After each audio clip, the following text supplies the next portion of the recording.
Okay, you've got the traditional meal or textured feeds or whatever the new buzzword of the day. We're always reinventing the name for it. And a feed like this is what we make at our meal plant. And there seems to be literally all that's done to make these feeds is you take grains and all we're doing is crushing it on a bigger scale than you could do at home. And that's effectively what a meal type product is. You bring it into silos, you put it at your factory, you crush it, you make a product like this, and you mix it up. And the idea was, the original reason for creating these feeds was to save people time at a stable. And that's why every region that we go to, you'll see a different range of feeds on different conditions. And so the ones up here that we're making all tend to be relatively low protein, us and Fiskins, for the reason that in the Auckland area there's plenty of grass. Most of the horses have been fed grass. There's no reason to add like huge amounts of protein. So they've got soybean meal in them, but we're talking sort of 10 to 15% protein. That's pretty typical of a textured horse feed up in this part of the country. You just get some of these Australian feeds that are done for horses that are completely boxed up, no access to pasture, only get fed hay, and they're in a different situation. They're trying to protein supplement them as well, and they'll have higher protein levels. Textured, then the next technological revolution is pelleted. So there's pros and cons of pellets. To make a pellet, everything's basically, generally speaking, there's two types of things you can do. You either crush it or you pulverise it. Our particular pellet mill uses hammer mills, and we pulverise it. And what you're doing is you're making a pelleted mix that basically looks like cake mix. And what the next step of that process is you feed it through your mixer, comes up, and you shoot steam into it. What the steam's starting to do is you're trying to break down the starches and sort of partially cook them. And as the final step, you force them at pressure through what looks like one of those old mincemeat makers your mum and dad might have had, or even a spaghetti maker if you've seen one of those. And they basically just come out through the holes and they cut them off. And the reason these have come about is in a pellet mill, when you pulverise everything, you can get a more homogeneous feed. Everything should be exactly the same. It's easier to mix. If everything's a powder, if everything's been chopped down to a powder, it's easier to mix. There's some chance that the cooking is going to make some of the starches a little bit more easy to digest. And if you read around, you'll find the researchers generally say that the same amount of grain that went into these is utilised about 5% better than one of those, than a textured meal.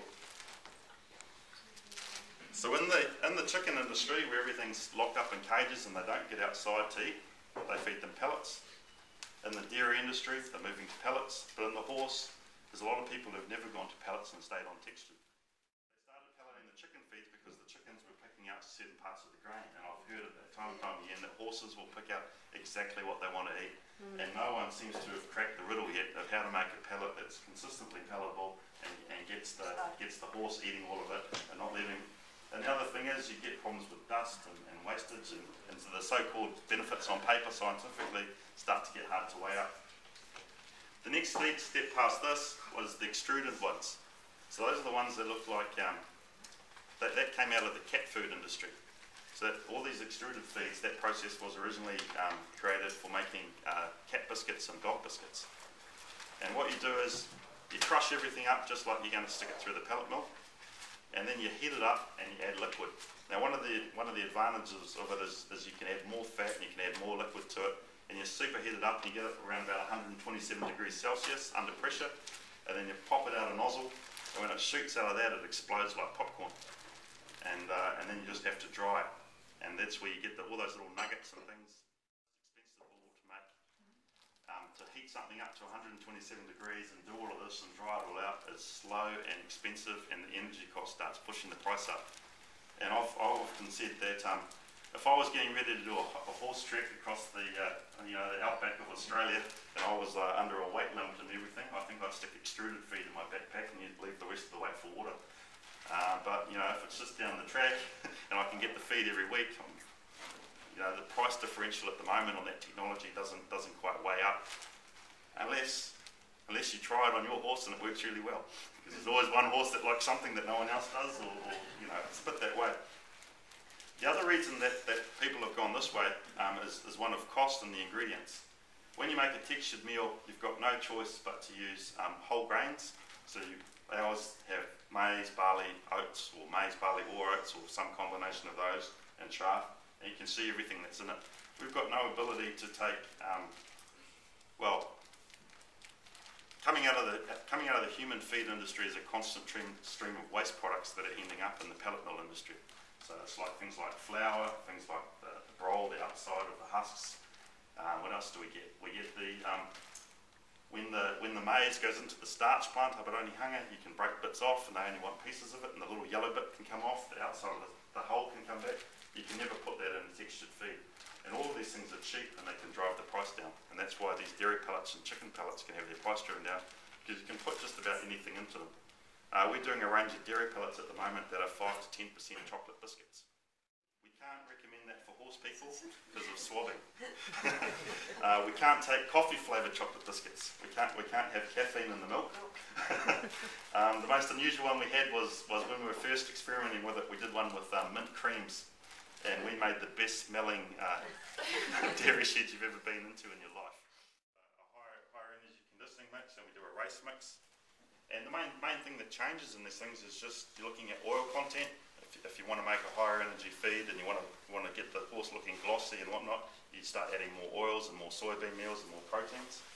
If you want to start dropping the energy back, then you start reducing the oats and the maize and putting in more barley. But and then how much chaff to be added. With these surveys they've been doing, they've been saying, a thoroughbred racehorse people are feeding sort of between 4 and 9 kilos a day of this sort of hard feed, and then they've got recommendations on how much hay and lucerne and that tend to go with it, but they're sort of saying at least 1 to 1, if not more. And there's limits to how much you can chaff up the feed in a bag. You can pretty much blend up anything you want and stick it in a pellet, and as long as you've got enough starch from something to bind it up, you can make a pellet out of it. So yeah, that's pretty much technologically where you stand when you're looking at these feeds. You've got meals, the horse can see it. If the horse doesn't like something in it, they can pick it out, eat around it. Pellets, everything's been blended in, but a lot of horses just won't touch them, or it's hard to get them on it. You're covering it in molasses or whatever to get going. Extruded feeds are on the New Zealand market, but currently the price point's holding them back. If extruded feeds were to get cheap, then you'd have to start to wonder whether they're more efficient for some of these things, to be fair. But they have palatability issues. Horses don't naturally eat things that look like dog biscuits. Well, they are more naturally set up to eat things that look like oats and pieces of grain. And that's sort of where people have got to on the market on these things.